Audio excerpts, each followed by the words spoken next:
Hello guys, welcome back to our MBS Pillala Prapancham YouTube channel. అందరికీ ముందుగా మహాశివరాత్రి శుభాకాంక్షలు.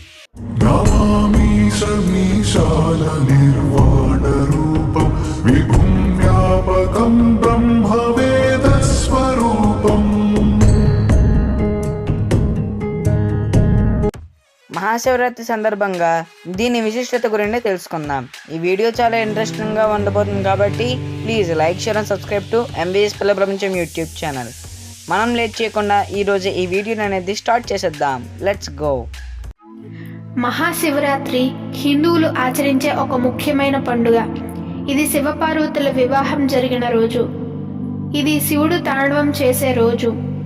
హిందువుల క్యాలెండర్లో ప్రతి నెలలో వచ్చే శివరాత్రిని మాస శివరాత్రి అంటారు.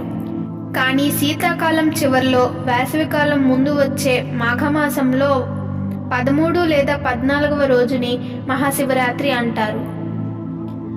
మహాశివరాత్రి గురించి స్కాంద పురాణం, లింగ పురాణం, పద్మ పురాణాలతో సహా అనేక పురాణాలలో ప్రస్తావించబడింది. ఈ మధ్యయుగపు శైవ గ్రంథాలు ఈ పండుగను వివిధ రకాలుగా వర్ణించాయి.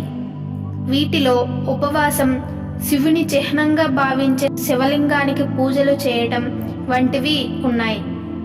వివిధ పురాణాలు మహాశివరాత్రి యొక్క ప్రాముఖ్యతను వివరిస్తాయి. శైవ సాంప్రదాయంలో ఒక పురాణం ప్రకారం సృష్టి, స్థితి, లయ కారకుడైన శివుడు తాండవం చేసే రాత్రి ఇది. స్తోత్రాలు, శైవ గ్రంథాల పఠనం, భక్తుల హోరు ఈ విశ్వ నృత్యంలో చేరి ప్రతి చోట శివుని ఉనికిని గుర్తు చేస్తుంది. మరొక పురాణం ప్రకారం ఇది శివుడు మరియు పార్వతి వివాహం చేసుకున్న రాత్రి. వేరొక పురాణం ప్రకారం శివరాత్రి అనేది సంవత్సరానికి ఒకసారి శివలింగాన్ని పూజించడం, గతంలో చేసిన పాపాలను ప్రక్షాళన చేసుకోవడానికి, పుణ్యమార్గంలో జీవించి కైలాసాన్ని చేరుకోవడం. క్షీరసాగర మథన సమయంలో ఉద్భవించిన హలహలాన్ నుంచి ప్రపంచాన్ని కాపాడటం కోసం శివుడు దాన్ని సేవించి కంఠంలో దాచుకొని నీలకంఠుడనే పేరు పొందిన రాత్రి ఇది. ఈ పండుగ రోజు జరిగే నృత్య సాంప్రదాయానికి చారిత్రక మూలాలు ఉన్నాయి. కోనార్క్, ఖజురహో, పట్టడకల్, మోధేరా, చిదంబరం వంటి ప్రధాన హిందూ దేవాలయాలలో వార్షిక నృత్య ఉత్సవాలకు మహాశివరాత్రి చారిత్రాత్మకమైన సమ్మేళనంగా పనిచేసింది.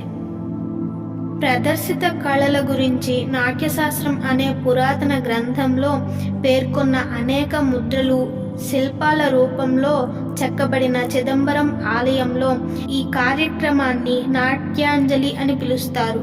ఖజురహో శివాలయాలలో మహాశివరాత్రి నాడు జరిగే ఒక ప్రధాన నృత్యోత్సవం ఆలయ సముదాయం చుట్టూ మైళ్ళ దూరం విడిచి చేసిన శైవ యాత్రికుల గురించి 1864లో అలెగ్జాండర్ కన్నింగ్హోమ్ గ్రంథస్థం చేశాడు. గైస్, ఇది ఈరోజు వీడియో. ఈ వీడియో కనుక మీకు నచ్చినట్టయితే please like, share and subscribe to MBS Pillala Prapancham YouTube channel. Thank you for watching.